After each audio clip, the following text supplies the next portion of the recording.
que te salpique. Bueno, puede parecernos un asunto frívolo, pero será difícil que no haya oído hablar de esta canción esta mañana que Shakira y Bizarrap han lanzado unas horas antes, de madrugada. En 9 horas ya acumulaba 23 millones de visualizaciones y las que llevará ahora. Al margen de la calidad musical del tema, había mucho morbo por si la canción hacía alguna mención a su exmarido, el futbolista Piqué. Bueno, pues el morbo ha quedado satisfecho. Más de una canción, esto ha sido un capítulo de Culebrón en máxima audiencia.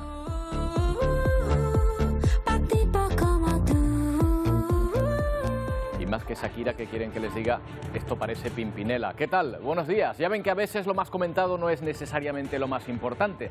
Sí lo es, por ejemplo, que decenas de miles de pasajeros se queden en tierra por el cierre del espacio aéreo, como lo ocurrido ayer en Estados Unidos por un fallo informático que obligó a cerrar el cielo de todo el país. Un colapso provocado por un error informático que demuestra nuestra dependencia de estos sistemas y una inquietante fragilidad si alguno de ellos falla.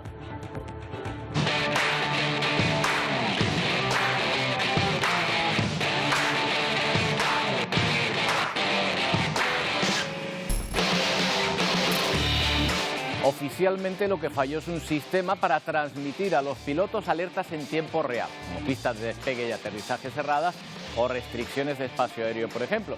Sin él, los pilotos simplemente no tenían información para volar. Unos 10.000 vuelos se vieron afectados por cancelaciones y retrasos, a pesar de que las restricciones duraron apenas 90 minutos. Pero hasta ahora los efectos aún son visibles en Estados Unidos. Han seguido siéndolo a lo largo de todo el día.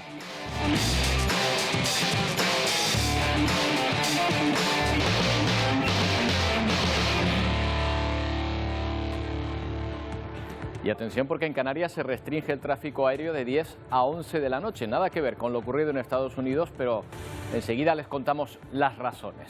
De Perú nos siguen llegando escenas de violencia que demuestran hasta qué punto se están llegando en los enfrentamientos entre manifestantes a favor del expresidente Castillo y la policía.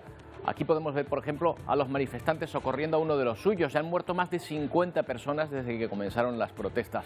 La última en las manifestaciones de ayer mismo, en el sur del país. La violencia ha ido en aumento desde que el expresidente Pedro Castillo fuera destituido en diciembre por intentar disolver ilegalmente el Parlamento. Y una noticia que es un éxito de colaboración entre el gobierno de Uganda y la Organización Mundial de la Salud, que ha conseguido acabar oficialmente con el brote de ébola que se detectó en el país en el mes de septiembre y que había matado ya a 55 personas.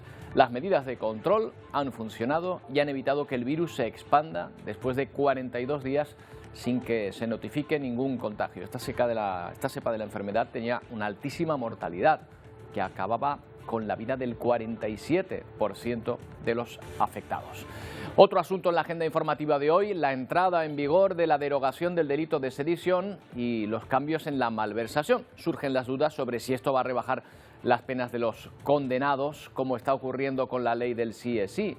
Por lo de la eliminación de la sedición, ya se ha beneficiado por lo pronto el prófugo expresidente de la Generalitat, Carles Puigdemont. Silvia Mascarell, el juez que instruye su caso, ya contempla cambios a su favor.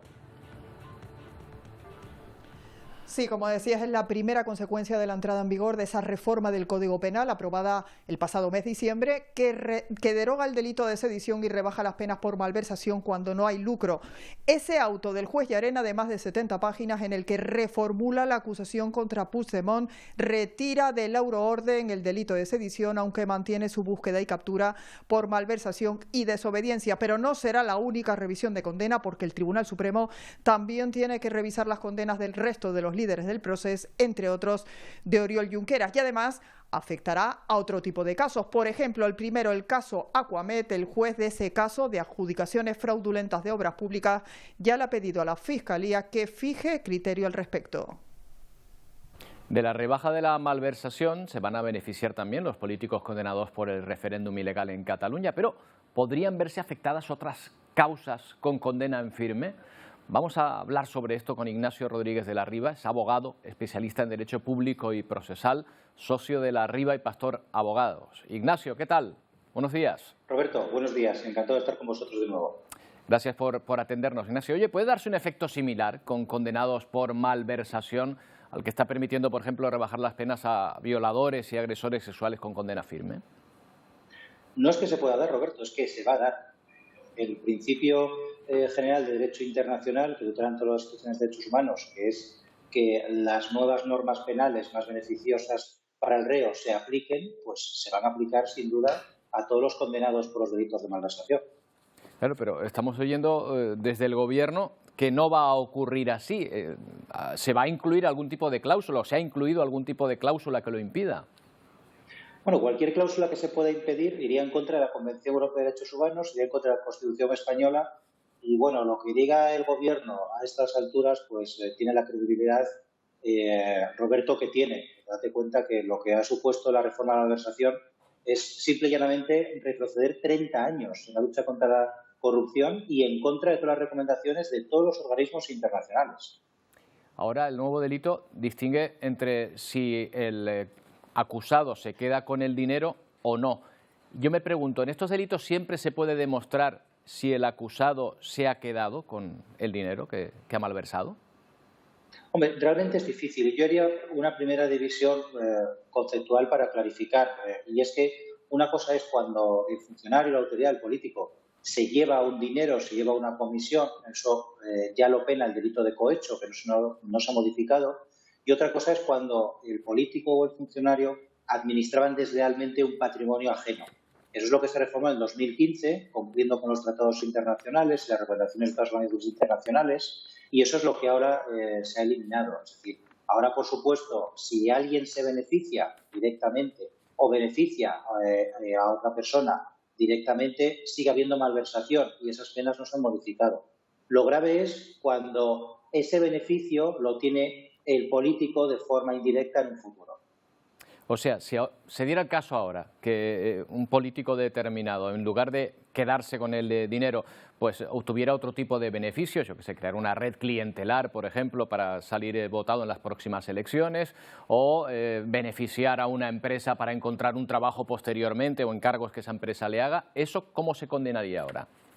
Bueno, pues ahora se condena con una pena que puede ir desde los 6 meses.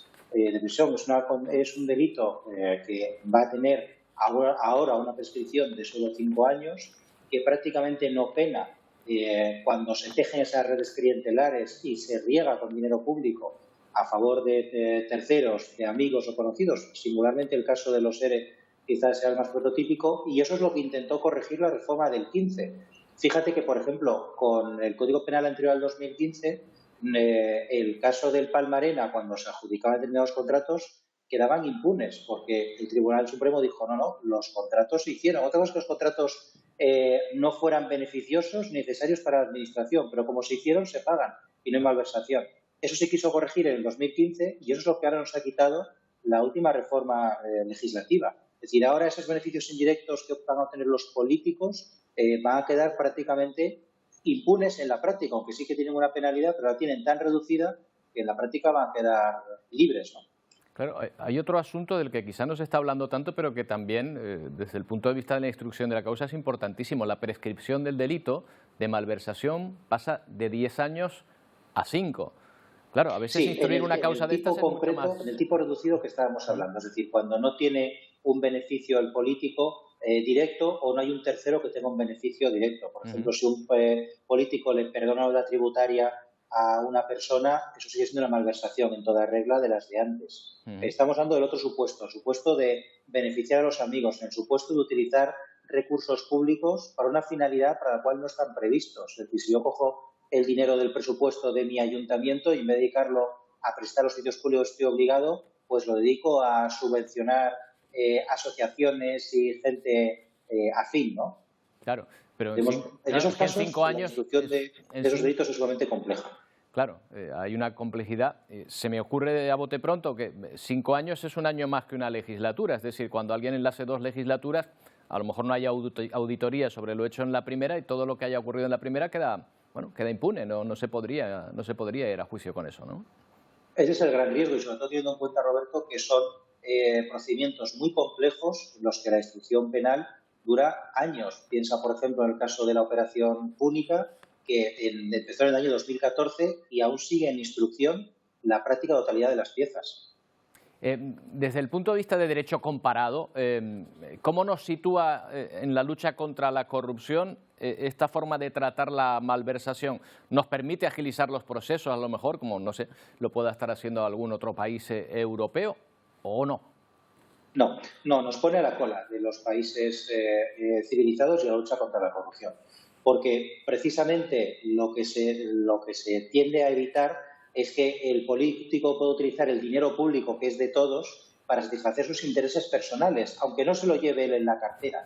Y precisamente para evitar eso se reforma el Código Penal en el año 2015 y para eso se intenta equiparar con el resto de países de nuestro entorno, de tal modo que esa administración desleal de un patrimonio público se sancione. Lo que no tiene ningún sentido, Roberto, es que ahora mismo, con la última reforma, tiene mucha más pena administrar deslealmente una sociedad mercantil de un tercero, un director general de una empresa, va a tener más pena por adjudicar contratos a amigotes innecesarios que el que la podría tener el alcalde de un municipio, por ejemplo. Y eso es un disparate en sí mismo considerable.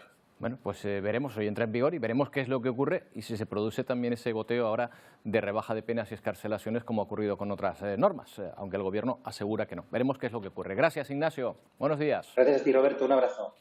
Bueno, otra papa caliente para muchos gobiernos occidentales. ¿Qué hacer con las mujeres, en este caso españolas, que abrazaron el yihadismo y se casaron con terroristas del Daesh en su momento? Dos de ellas, que estaban en un campo de refugiados sirio, han regresado a España e inmediatamente la Audiencia Nacional ha decretado su ingreso en prisión. Se las investiga por un delito de integración en organización terrorista. Por el momento van a la cárcel, pero no se les ha retirado la patria potestad, como había pedido también la Fiscalía, de los 13 hijos que han llegado con ellas. El auto del juez explica que ambas mujeres ya habían colaborado con el Daesh antes incluso de desplazarse a la guerra de Siria. El marido de una de ellas está en prisión en ese país, el de la otra falleció.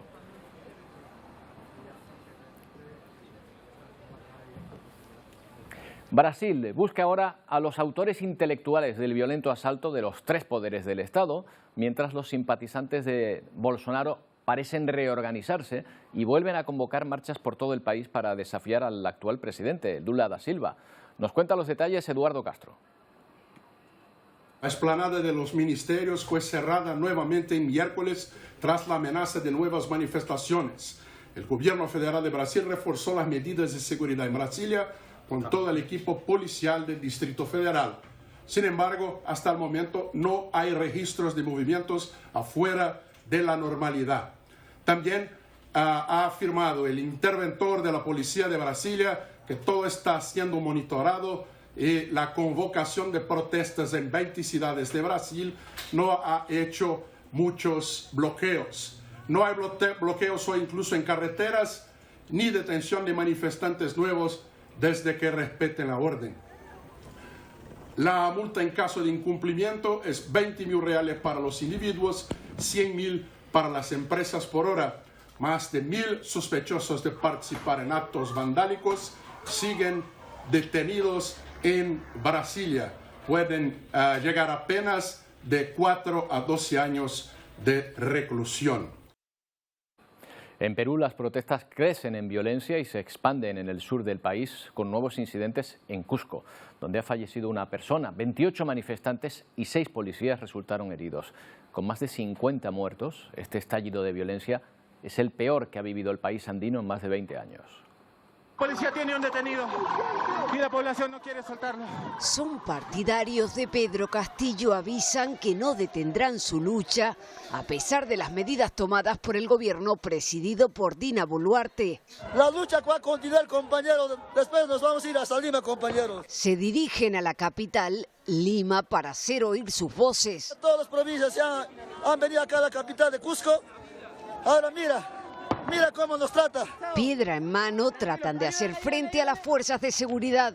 28 civiles han resultado heridos y una persona ha perdido la vida cuando intentaba tomar el aeropuerto de Cusco. Tranquilos. Al otro lado de la trinchera, las fuerzas de seguridad intentan defenderse con escudos y gas lacrimógeno. ¿Qué razón tienen de venir al aeropuerto? Tiene todo el Cusco de protestar.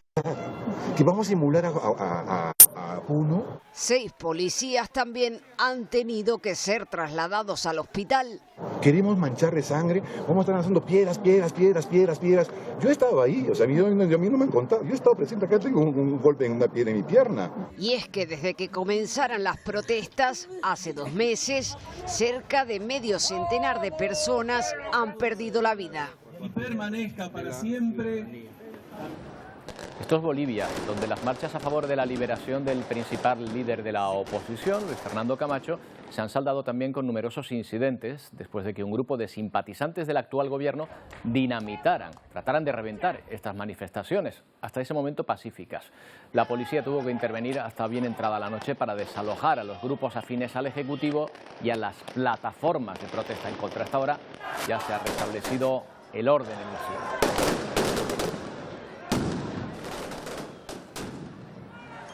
Bueno, ayer se lo contamos en directo. Un error informático desataba el caos en toda la aviación de Estados Unidos. Todos los vuelos comerciales del país fueron cancelados. Decenas de miles de personas en tierra, y no solo en Estados Unidos.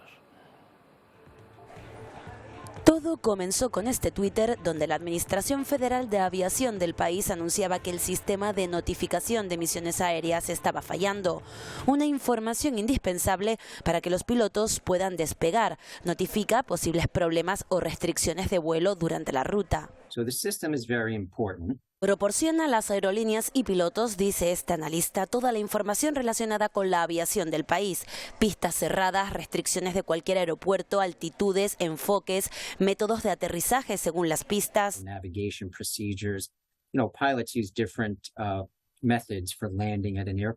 En tan solo una hora había 3.700 vuelos retrasados y otros 640 cancelados.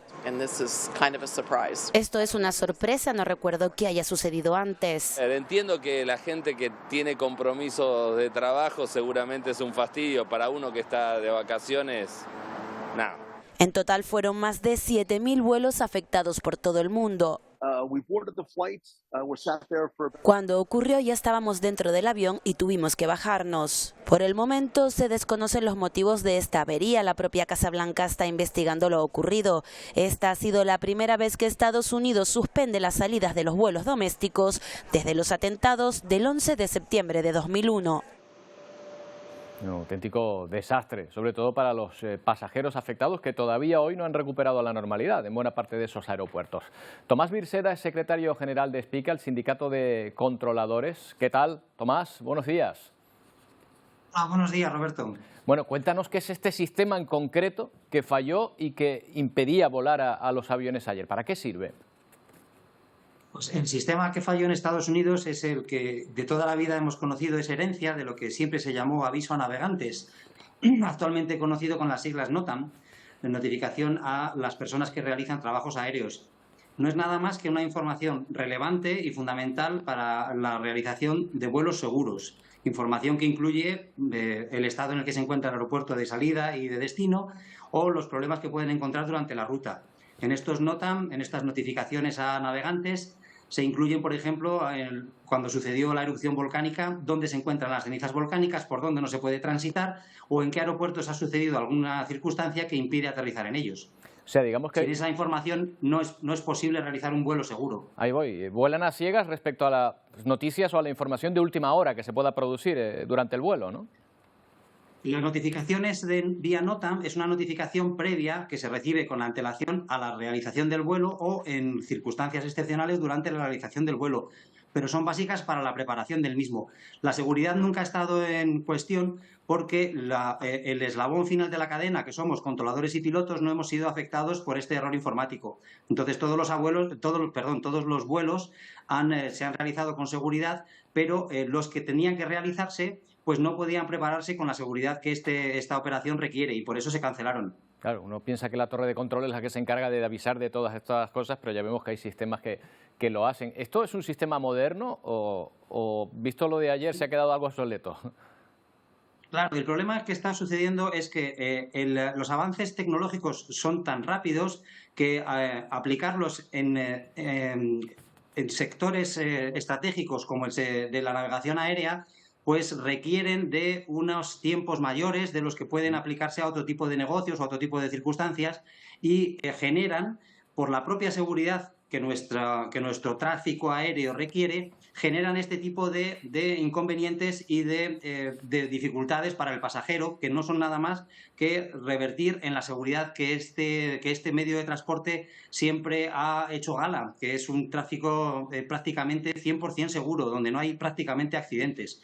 Este hecho, a pesar de que pudiera haber sido solventado en otro tipo de tránsitos, en el aéreo no se permite y por ese motivo se cancelan vuelos que podrían haberse realizado con una cierta seguridad, pero esa merma que supone estas notificaciones a pilotos y controladores pues ha recomendado, hace aconsejable la cancelación del vuelo. Bueno, pues siendo así, es una situación que a pesar de las molestias debería darnos tranquilidad, Tomás. Oye, todo ese desastre en solo 90 minutos que permaneció cerrado. A mí me llama la atención el poco tiempo que se cerró y el efecto, no sé, un efecto dominó que ha provocado, ¿no? Tremendo.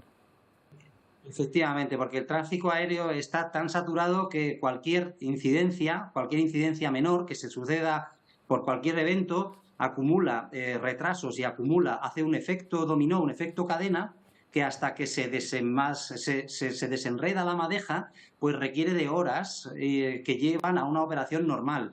De repente se produce una cancelación absoluta de todos los vuelos producidas por el evento y retomar la situación normal requiere de un proceso lento donde los aviones que han sido retenidos en su primer momento van saliendo y aquellos que se han visto afectados acumulan esas demoras, claro, que finalmente se convierten en un problema mucho mayor y esos 90 minutos se acaban transformándose en varias horas o incluso días para retomar la operación normal. Claro, pero es un efecto debido a la saturación del espacio aéreo y a la saturación del negocio aéreo, que gracias a Dios y para nosotros y para la vida normal, por fin en 2022 ha retomado los números que son los números de la normalidad que llamamos. Bueno, claro, lo que pasa es que tiene estos inconvenientes. Hombre, los que soportamos colas a diario, pues nos imaginamos que ocurre algo así. O sea, cada avión tiene un plan de vuelo, si ese plan de vuelo va alterando, pues se va alterando el de todos los demás. O sea que al final se forma una especie de atasco. Efectivamente. Ahí. Eso es, Roberto. El problema que surge es que estos problemas que antes eran prácticamente anecdóticos, pues últimamente los avances tecnológicos van muy por delante de otro tipo de... esto tiene que ser un avance continuado y un bloque y no se está produciendo. Los avances tecnológicos van por delante de los avances humanos, de la inversión en formación, de la inversión en redundancias que impidan este tipo de fallos y este tipo de circunstancias. Y nos encontramos con que lo que antiguamente era anecdótico, pues ahora es bastante más habitual de lo deseable. De hecho, no ha sido una noticia tan a nivel mundial, porque en Estados Unidos la verdad es que nos enteramos de estas cosas con más frecuencia, porque en Estados Unidos con la seguridad tienen unos estándares mucho mayores de los que probablemente podamos aplicar en Europa o en el resto del mundo. Y entonces allí inmediatamente cancelan vuelos y solventan el problema, y una vez que está solventado y la solución ya deja de afectar en un 0% a la seguridad, se retoma la actividad. Claro. Sin ir más lejos, en el mes de octubre, hace nada, hemos tenido un fallo de radar aquí en los controles en el control aéreo español de varios minutos, que podéis imaginaros lo que eso supone. Los aviones dejaron de tener control radar por los controladores y eso dificulta enormemente y paraliza las operaciones en algo que es una eventualidad que es prácticamente ni se contempla. Yo en 18 años de profesión, gracias a Dios y toco madera, nunca he tenido esa eventualidad. Claro. Pero últimamente se está repitiendo con demasiada frecuencia. Ya os digo que la última que hemos vivido, que ha habido unas de menor tamaño, pero la última grande que hemos sufrido ha sido el pasado mes de octubre, donde varios minutos el control aéreo de Madrid estuvo sin la señal radar para dar separación a los aviones en vuelo. Podéis imaginaros lo que es esa zozobra y esta oportunidad que nos dais para denunciar estos hechos que se producen por estas noticias, pues ponemos de relevancia, ¿no? Claro. Creemos que hay una carencia, hay una inversión muy focalizada en los avances tecnológicos y no va acompañada de una inversión paralela que hay que hacer en formación, en redundancia, en gastos de personal, y esas cosas generan los fallos que antes eran prácticamente de una millonésima, claro, pues ahora mismo los estemos viviendo y se estén dando. Y denota también la fragilidad también, la dependencia de la tecnología que tenemos. Oye, pero Tomás, al mismo tiempo de que hablábamos de esto, sabíamos de otro cierre que ha pasado casi desapercibido y que nos afecta directamente aquí a Canarias. Miren, este tuit de los controladores aéreos precisamente advertía ayer de que la zona oeste y noroeste del archipiélago de Canarias no permite el tráfico entre las 10:15 y las 12 de la noche. ¿Por qué? Tomás, ¿qué ha pasado? Sí, es correcto. Pues es ni más ni menos, Roberto, que es lo mismo que te digo. Este medio de transporte se distingue por su seguridad. Nosotros pretendemos que la seguridad roce el 100%. Ese 100% no es posible. Siempre hay algo que se escapa para que ese 100% se transforme en un 99 o en un 98. Pero os pido disculpas porque hay unos ruidos aquí del vecino que me están... No se oye, está los estupendo. estoy oyendo yo, supongo que estarán estropeando. Pero cuéntanos, Tomás, ¿por qué cierran esa hora y pico el espacio aéreo de Canarias? Pues no es ni más ni menos que por seguridad. Se está produciendo un lanzamiento de un cohete desde Reino Unido, cuyo... esto es una práctica habitual para abaratar costes. El lanzamiento no se produce con un cohete desde tierra, sino que se utiliza un avión de transporte, un avión comercial, un Boeing 747, que lleva adosado el cohete espacial, que lleva a su vez dentro la cápsula que sea, el satélite o lo que se quiera poner en órbita, y este avión eleva hasta la altitud de un avión comercial todo el equipo, incluido el cohete espacial. Entonces, desde esa altitud se lanza ese cohete espacial y abarata muchísimo los costes, como podéis imaginaros. Esto genera unas zonas de posible fallo que se deben cubrir. ¿Por qué afecta a Canarias y a qué se debe estos cierres que están previstos? Pues no es ni más ni menos que por seguridad. En caso de que se produzca un fallo en ese lanzamiento, los ingenieros han calculado que las trayectorias de posibles restos que se produzcan en este lanzamiento pueden afectar a la zona que se delimitan mediante este NOTAM, precisamente este aviso a navegantes, que es lo que falló en Estados Unidos. Este NOTAM, ni más ni menos, que nos dice cuáles son las zonas que hay que proteger para que el lanzamiento, en caso de fallar, no genere un desastre en zonas como Canarias. Claro, por seguridad permanece, o ese espacio, esa ventana permanece cerrada durante ese horario. Bueno, nos llamaba la atención y esa es la razón, ese despegue. Sí, y quería Roberto, recordaros, porque en el año 97 Canarias pasó a la historia de la aviación como uno de los hitos más importantes. Se produjo en el año 97 el lanzamiento de un cohete Pegasus, donde había un mini satélite del INTA de fabricación española, y se realizó en Canarias ese lanzamiento y produjo los mismos efectos. El espacio aéreo, ya os acordáis cuando hace poco se sucedió una entrada incontrolada de un satélite chino que llegó a paralizar los aeropuertos del norte de España y de varios centros de Europa. El espacio genera unas zonas de posible conflicto que nos afectan a todos. En este caso le ha afectado a Canarias, le ha afectado a Tenerife. Aquel lanzamiento que se produjo de aquel satélite español seguramente por seguridad también afectaría a otros aeropuertos que no somos conscientes, pero esos aeropuertos tienen que sufrir lo digo porque he leído comentarios de personas que decían cómo es posible que una empresa que desde Inglaterra hace un lanzamiento nos afecte a nosotros. Pues no es ni más ni menos, nosotros nos estamos protegiendo de los por posibles seguridad. Fallos que ese lanzamiento... Lo mismo que ocurrió en Estados Unidos y que es, bueno, la razón está en la base de buena parte de esas decisiones. Oye, ¿y qué quieres que te diga? Está bien que así sea también, si sirve para proteger y para llegar a ese 100% de seguridad. Tomás, muchísimas gracias. Ese 100%, eso es la base. Pero de todas maneras sí que nos gustaría que hubiera más inversión en seguridad, no tanto en tecnología. Vamos por detrás en seguridad. La seguridad siempre fue lo primero. Muchísimas gracias, Roberto. Gracias, Tomás, a ti. Buenos días. Bueno, vamos ahora hasta Ucrania. La ciudad de Soledar sigue siendo escenario de intensos combates entre las fuerzas rusas y ucranianas. Una victoria en este lugar tendría un enorme valor simbólico para Rusia, sobre todo militar y comercial, pero también una forma de revertir el curso de la guerra en Ucrania. Este obús de fabricación alemana ya ha disparado más de 1.300 proyectiles en 2 meses contra las fuerzas rusas. A pesar de algunos fallos técnicos, los militares ucranianos están satisfechos con esta pieza de artillería. Cuando funciona correctamente, la velocidad de disparo es increíble, dispara con mucha precisión, explica este militar ucraniano. Y este es el sonido de los combates encarnizados en Soledar. Las imágenes muestran a las tropas rusas bajo fuego. El martes, Rusia afirmó haber tomado el control de esta ciudad del este ucraniano, pero desde Kiev aseguran que las fuerzas rusas están sufriendo bajas considerables. El propio Zelensky se burló de las afirmaciones de Rusia. El presidente ucraniano confirma que los combates continúan en Soledar y su ejército niega que esta ciudad haya caído. Mientras, Putin cambia al comandante de sus tropas en Ucrania. El actual jefe del Estado Mayor del ejército ruso sustituirá al general que recomendó en noviembre la retirada rusa de Jersón, considerado el peor revés sufrido por las tropas rusas en el conflicto.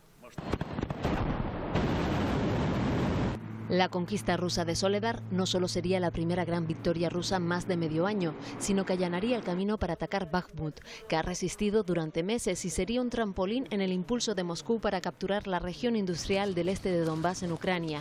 Tanto Soledar como Bakhmut han sufrido intensos ataques, como se puede comprobar en estas imágenes de satélite del antes y después, mostrando la destrucción causada en estos asentamientos incendiados. En las últimas horas, Ucrania ha denunciado un nuevo ataque ruso contra un hospital materno-infantil en Jersón. Se han registrado daños en la unidad neonatal de este edificio. El gobernador de la región ha condenado los ataques contra estas infraestructuras civiles, no militares, y ha lamentado que las fuerzas de ocupación rusas sigan ensañándose con los más débiles.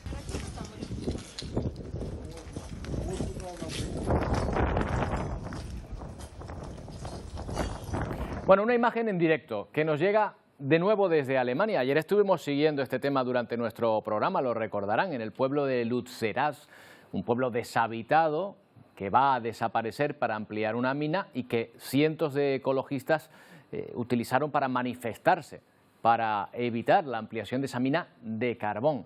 Bueno, pues 2 días después de enfrentamientos con la policía, ahí siguen muchos de ellos, sin muchos avances respecto a ayer. En las últimas horas lo que hemos visto es que la policía escoltaba la maquinaria con la que trabajan en la mina ante los posibles riesgos de boicoteo por parte de los activistas.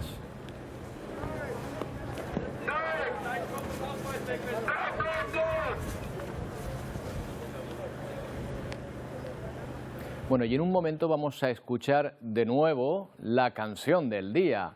La de Shakira, que se estrenó ayer y ya la conocen millones de personas, sobre todo su expareja, quien hace mención explícita. Una forma de mezclar vida personal y artística que, a juzgar por la reacción provocada y los millones de descargas, le va a resultar muy rentable a la cantante y al productor del tema, el exitoso Bizarrap. No tardamos. Las mujeres ya no lloran, las mujeres facturan. Tiene nombre de persona buena.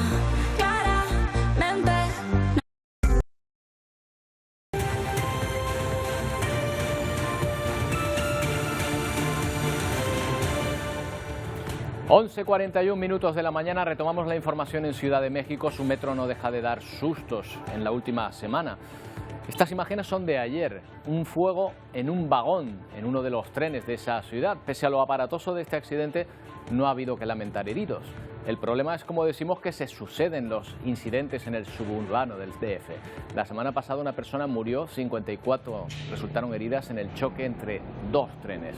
En 2021, un accidente mucho más grave acabó con la vida de 26 personas y ya ven que los problemas se suceden.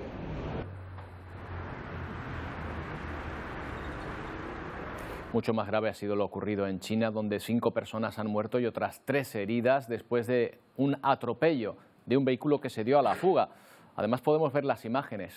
Esto es en Guangzhou. El turismo arrolló a los viandantes, lo pueden observar que estaban cruzando la calle en ese momento.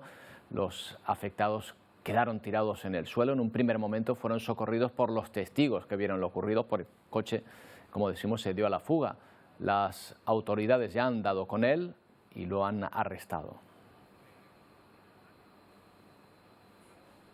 Seguimos en China. Esto es Shanghái, la ciudad más poblada de aquel país.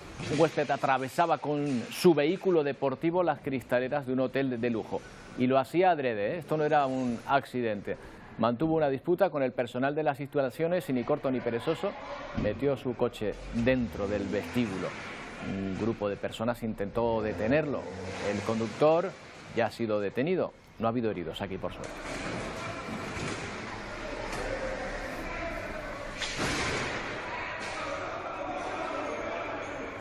Por cierto, que China recala en Etiopía, en África, persiguiendo estrechar relaciones comerciales, sobre todo. Un continente geopolíticamente estratégico para Estados Unidos y para el gigante asiático. Hasta el próximo 16 de enero, Qin Gang, el ministro de Exteriores chino, va a llevar a cabo una gira por varios países africanos. En los últimos años, China ha mostrado gran interés por el continente, se ha convertido en su primer socio comercial. Además, apoya la entrada de la Unión Africana en el G20. Se espera que en esta visita se llegue a acuerdos de cooperación diplomática, de desarrollo, pero mucho nos tememos que, sobre todo, los intereses son comerciales.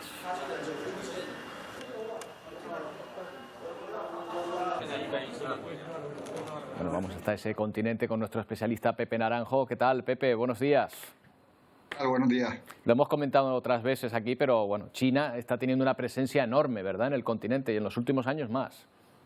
Sí, es muy evidente, ¿no?, que en este momento hay un creciente interés por el continente africano, ¿no? Hablabas del tema comercial, es muy claro, ¿no?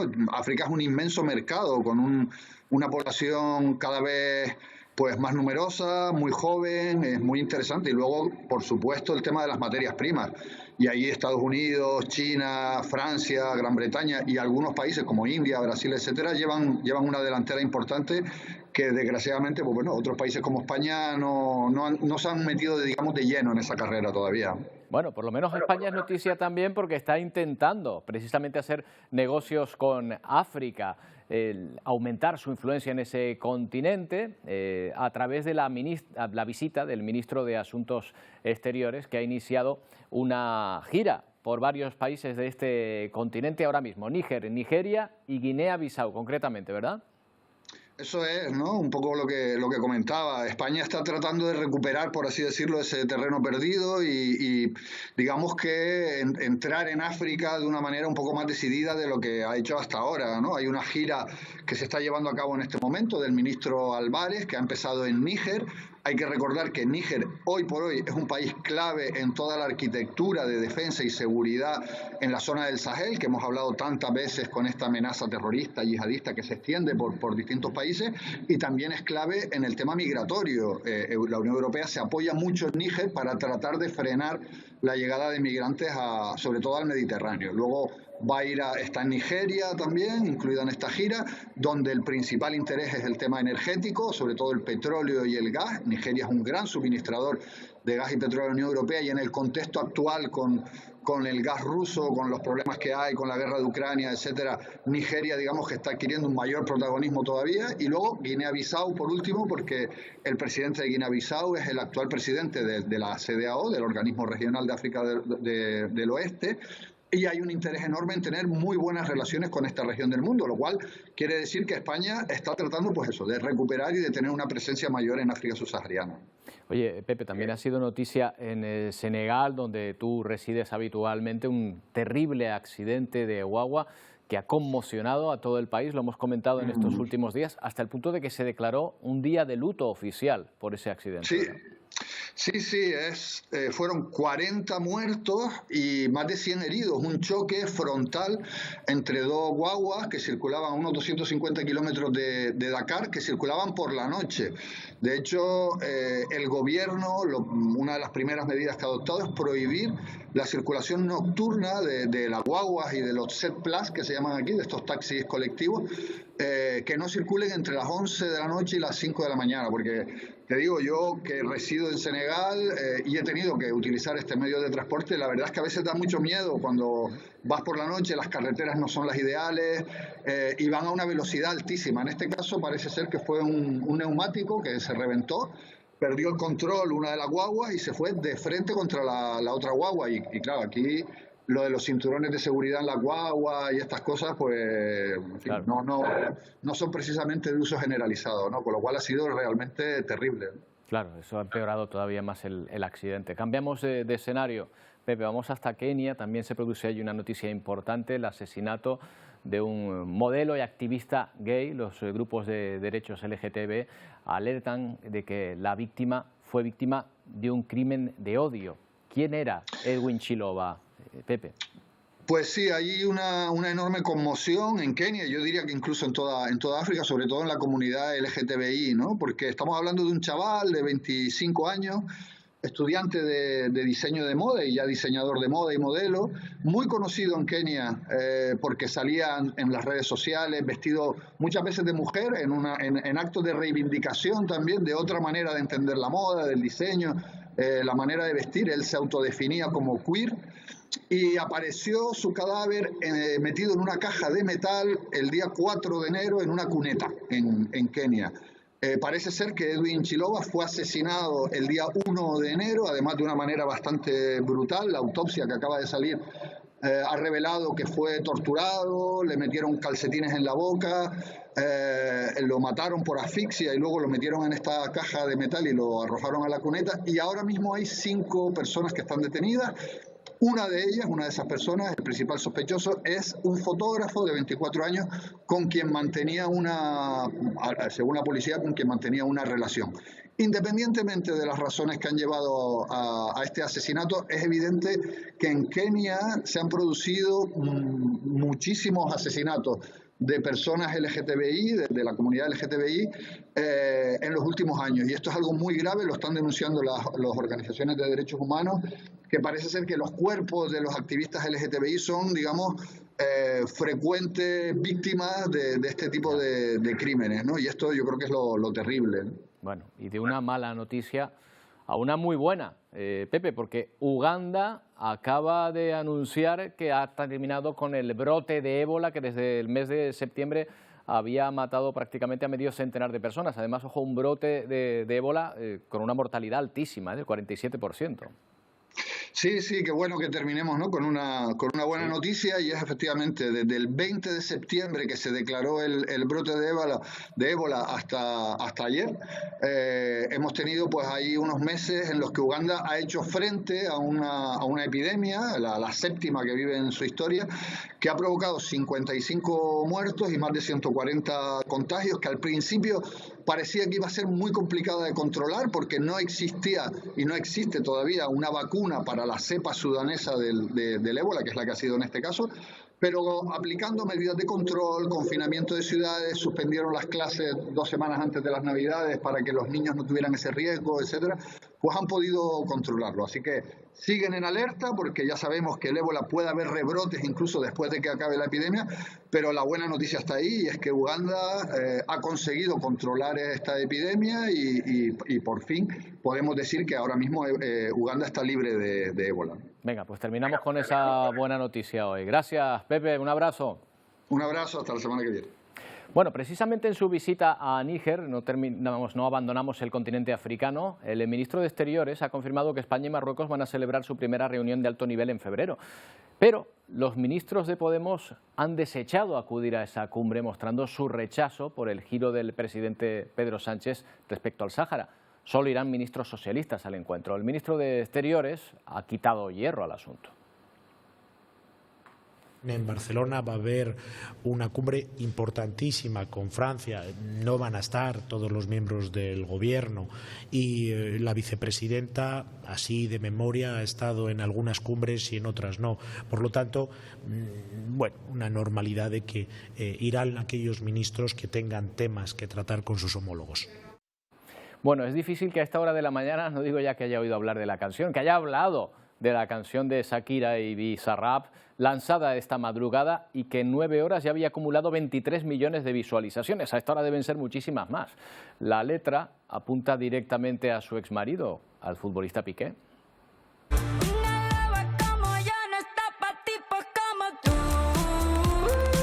Con esta declaración de intenciones, la cantante Shakira revolucionaba este jueves las redes y daba mucho que hablar en la calle. Sí, yo lo estuve escuchando en las noticias. A ti te queda grande, por eso estás con una igualita que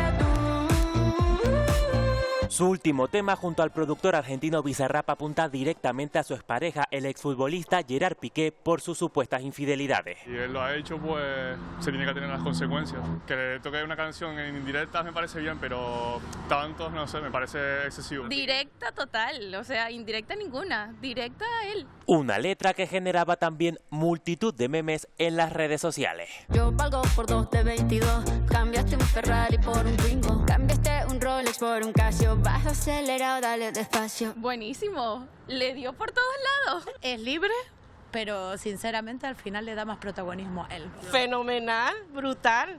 Es lo mejor que ha hecho Shakira. O al menos por lo pronto, ya ha dado mucho que hablar. Ya no regreso ni que me lloren ni me supliquen.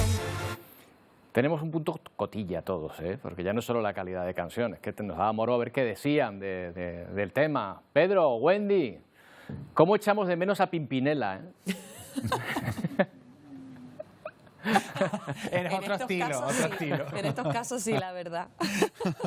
Bueno, pues hoy aquí en Ponte al Día, Roberto, vamos a abordar, entre otras cosas, la nueva ordenanza de limpieza del Ayuntamiento de Santa Cruz de Tenerife, que, entre otras cosas, contempla multas de hasta 750 euros por orinar en la calle. Y eso trae de cabeza, sobre todo a los efectivos de la policía local, de cara al carnaval. ¿Cómo van a poder identificar a todos esos infractores? Bueno, pues lo vamos a hablar con el propio ayuntamiento, con su policía local, y seguiremos hablando de carnaval, en este caso de Las Palmas de Gran Canaria, porque el carnaval de día no va a celebrarse en Vegueta, se va a celebrar en el Parque Santa Catalina. Los vecinos del casco histórico de la capital Gran Canaria denunciaban esa celebración por los ruidos, por la música, por la suciedad, por las aglomeraciones, pero lo cierto es que los comerciantes de esa zona de Vegueta no ven con buenos ojos esta medida. Aseguran que van a perder millones si no se celebra esa fiesta en las calles de la capital Gran Canaria, en esa zona de la capital Gran Canaria. La polémica está servida, desde luego. Sin duda, y nosotros hoy volvemos a poner el foco en ese tema que ha generado bastante expectación, las cosas como son, esas gallinas campando a sus anchas en la Universidad de La Laguna.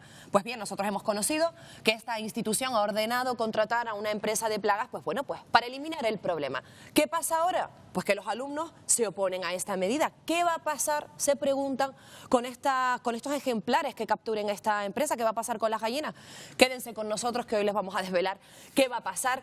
Y además, Roberto, por supuesto, vamos a hablar de ese tema del que todo el mundo habla, de esa canción de venganza de Shakira, que va directita con una flecha hacia Gerard Piqué y también hacia su actual pareja. Esa canción de Bizarrap, que tiene cierto olor a despecho. Pues bueno, quédense con nosotros, vamos a analizar toda su letra, todo lo que dará de sí, las opiniones, y también pues vamos a hablar de otros temas con también cierto olor a despecho, Pedro, pero de las más típicas. Sí, de las estilo Pimpinela, como bien decías tú, Roberto, hasta ahora. Que despecha es una canción de Rosalía, pero bueno, también la podemos sacar. O sea que al final ya digo, Pimpinela a tope. Gracias, compañero. Eso es. Bueno, pues vamos a hablar de una niebla habitual en la India. Ayer hablábamos de la niebla que se vive en cualquier sitio, presente en Nueva Delhi, pero no es la normal, la habitual allí. Allí lo normal es una fuerte capa de contaminación, ellos la llaman smog, que está deteriorando la calidad del aire. La fuerte capa de contaminación se ha visto agravada además por las bajas temperaturas del país en estos días. Monumentos que casi no se aprecian y un sol difícil de distinguir entre la intensa capa de humo gris que cubre el cielo de Nueva Delhi. La capital de la India se ha convertido en una cámara de gas, se sobrevive con muchas dificultades. Las palabras de este residente resumen las consecuencias de la mala calidad del aire en los pulmones de quienes habitan en esta gran ciudad. En el teléfono de este otro ciudadano se pueden ver los niveles de contaminación. Recriminan las autoridades no tomar medidas para evitar la situación, tales como suspender el Diwali o la quema de rastrojos. El smog es fruto de la fuerte industrialización del país y se agrava especialmente en invierno, cuando la quema de residuos agrícolas en los estados vecinos coincide con temperaturas más frías que atrapan el humo tóxico. Bueno, seguimos pendientes de esa imagen en directo de lo que está ocurriendo en una pequeña aldea que se llama Lutserat y que se ha convertido en epicentro de las protestas de los activistas medioambientales. en contra del uso de energías fósiles. Miren, ahora se han refugiado algunos, esto es en directo, como estamos diciendo, algunos refugiados en el tejado de estas casas abandonadas desde hace tiempo, porque al ampliarse la mina de carbón en este lugar, ese pueblo ha sido desalojado, va a desaparecer en esa mina a cielo abierto, donde no están pudiendo trabajar o no lo están haciendo con comodidad por esa protesta que está llevando a muchísimas personas todavía a mantenerse en este lugar, en ese dilema difícil en un país que ha tenido que renunciar por fuerza al gas ruso y que está buscando alternativas de nuevo en la energía fósil, en este caso en el carbón. Un difícil dilema, como decimos, en el que, bueno, que vemos, estas personas tienen clara su respuesta.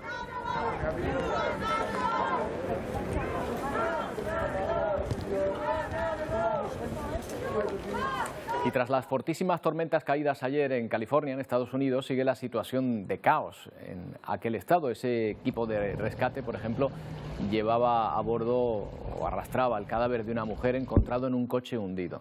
Las precipitaciones han dejado cerca de 20 fallecidos, miles de personas evacuadas.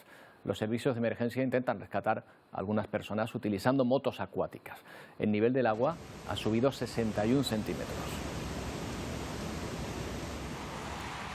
Y ya ven la ola de frío extremo que amenaza con congelar, como ese agua caliente que tiraba al aire, las ciudades situadas al norte de Rusia. Los últimos pronósticos apuntan a que podrían alcanzarse los 52 grados bajo cero. 52.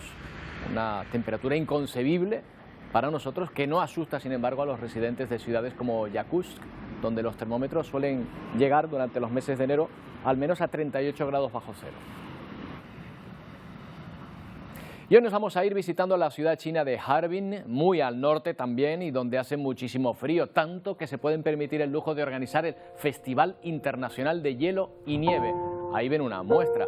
Lógicamente es algo tan bonito que atrae a miles de visitantes de todo el mundo a observar sus gigantescas esculturas desafiando al frío. Son más de 150.000 metros cúbicos de hielo y nieve, donde destaca una torre de hielo de 43 metros de altura. Bueno, con estas imágenes les dejamos. Volvemos mañana, como siempre, a las 11 en una nueva edición de Atlántico Noticias. ¡Feliz día!